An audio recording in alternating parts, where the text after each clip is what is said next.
মানুষ হচ্ছে পৃথিবীর সর্বশ্রেষ্ঠ জীব। মানুষ পারে না এমন কোনো কাজ নেই। মানুষ তার চিন্তা, চেতনা, বুদ্ধি ও অত্যাবশ্যক বিবেক খাটিয়ে সব কাজ করতে পারে। আসসালামু আলাইকুম। সকলে ভালো আছেন? আপনারা যে কেকটি দেখতে পাচ্ছেন এটা হচ্ছে রসমালাই ফ্লেভারের 2 পাউন্ডের কেক। প্রথমেই আমি আমার ম্যাডামটি তৈরি করে নিয়েছি। আপনারা এই পর্যায়ে দেখতে পারবেন আমি কতটা ধীরে ধীরে আমার এই কাজটি করেছি।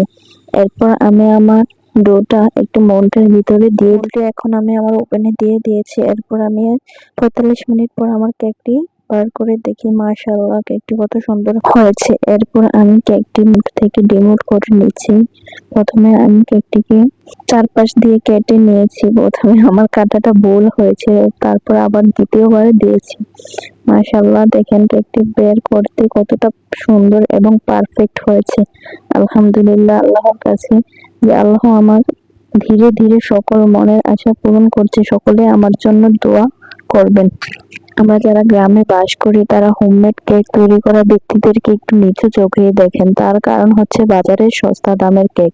আপনারা যারা বাজার থেকে কেক নিয়েছেন অবশ্যই বুঝতে পারবেন বাজারের কেক আর আমাদের হোমমেড কেক কতটা পার্থক্য। কথা বলতে বলতে আমি আমার কেকের একটি স্লাইস কেটে নিলাম। আপনারা দেখতে পাচ্ছেন আমি কিভাবে কেকের স্লাইসটি করেছি। মাশাআল্লাহ কেকটা দেখেন কতটা সফট এবং নরম হয়েছে। আমি শুরুতে আপনাদেরকে বলেছি ডিমের মেয়ারটা যতটা পারফেক্ট হবে এবং কয়েকটি টিপস ফলো করলে আপনাদের কেক মাশাআল্লাহ অনেক সুন্দর হবে। আপনারা আমার কেকটি দেখে বুঝতে পারলেন। দেখেন আলহামদুলিল্লাহ আমার দ্বিতীয় স্লাইসটি কত সুন্দর হয়েছে। এরপর কেকের উপরের লেয়ারটা আমি হালকাভাবে কেটে নিচ্ছি, কারণ যারা ওভেনে বেক করে তাদের উপরের লেয়ারটা একটু শক্ত হয়ে থাকে। এবার হচ্ছে সবচেয়ে বড় ইন্টারেস্টিং পার্ট। এখন আমি কেকটি ধাপে ধাপে সেট করব। প্রথমে আমি হালকা ক্রিম লাগিয়ে নিয়েছি, এরপর একটি স্লাইস বসিয়ে দিয়েছি। এ পর্যায়ে আমি কেকের উপরে সুগার সিরাপ দিয়ে দিয়েছি।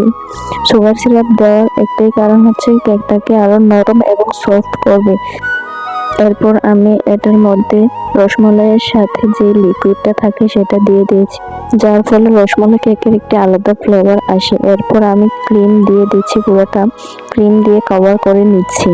ক্রিম দিয়ে কভার করে নেওয়ার পর হচ্ছে স্পেশাল পার্ট, মানে সবচেয়ে ইন্টারেস্টিং পার্ট। এবার হচ্ছে রসমালাই ছিটিয়ে দেওয়া। মানে আপনারা দেখলে বুঝবেন যে একটা রসমালাই কেকে কি পরিমাণ রসমালাই দেওয়া হয়। দেখেন আমি কি পরিমাণ রসমালাই ইউজ করেছি এই কেকটার ভিতরে। এরপর আমি দ্বিতীয় লেয়ারটি তার উপরে দিয়ে দিয়েছি। এরপর আবার সুগার সিরাপ, রসমালাই লিকুইড এবং ক্রিম দিয়ে আবার কভার করে নিচ্ছি। তারপর আবার সেম প্রসেসে রসমালাইগুলো দিয়ে দিচ্ছি কেকের উপরে। দেখেন কি পরিমাণ রসমালাই দেওয়া হয় একটা রসমালাই কেক। আপনারা যারা আমার থেকে রসমালাই কেক খেয়েছেন শুধু তারাই বুঝতে পারবেন একটা রসমালাই কেকে কি পরিমাণ রসমালাই দেওয়া হয়। সব থেকে আনন্দের বিষয় হচ্ছে এই কেকটি যাদের জন্য মেক করেছে তাদের কথা শেয়ার করব দ্বিতীয় ভিডিওতে। এই পর্যন্তই। আসসালামু আলাইকুম, টাটা, বাই বাই।